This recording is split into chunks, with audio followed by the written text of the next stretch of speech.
Well, demonstrators in Lebanon have been marching through the capital Beirut to mark a year since Israel triggered deadly explosions in thousands of pagers being used by Hezbollah. According to a UN report, the attack may have broken international law. It's also almost a year since the Israeli war in Lebanon left thousands dead and injured, but many survivors are still struggling to recover because of a collapsed healthcare system. Among them is a young footballer who's refusing to give up her dream. This is Celine Haidar, a 20-year-old Lebanese football player whose life changed dramatically after she was struck by shrapnel during last year's Israeli attacks on Lebanon. My skull was fractured and I suffered a brain hemorrhage. I was in a coma for 2.5 months.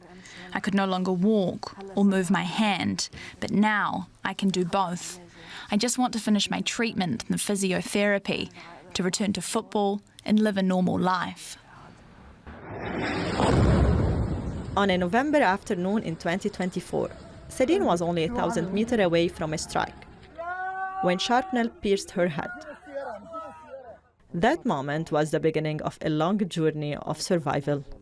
For her family, those months were difficult, watching Celine in a coma between life and death.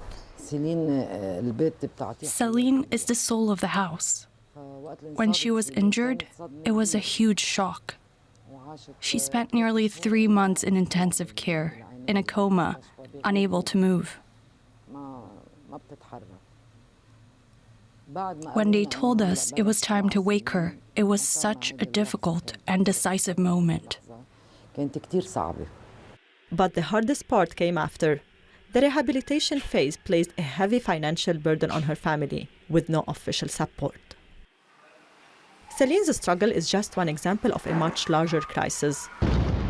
The 2024 war in Lebanon left more than 17,000 people seriously injured. A ceasefire was declared in late November, but it remains fragile, with Israel accused of numerous violations. For many families, the burden of long-term treatment is simply impossible to carry alone, forcing them to turn to NGOs or friends for financial help. The Ministry of Health acknowledged the gap, but says its role ends once the patient leaves the hospital. We don't cover external tests or what we call outpatient services, and legally we are not allowed to cover them. That's the law. On top of that, there is a financial issue. During the crisis, our budget for hospitalization has fallen below $70 million, a drop of around 30%. But for Celine, her future doesn't depend on budget or laws. It lives here, on this field, where she used to play with her team.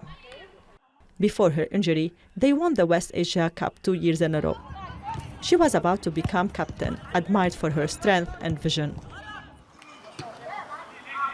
Today, her teammates wear her number and her photo, keeping her spirit alive on the pitch.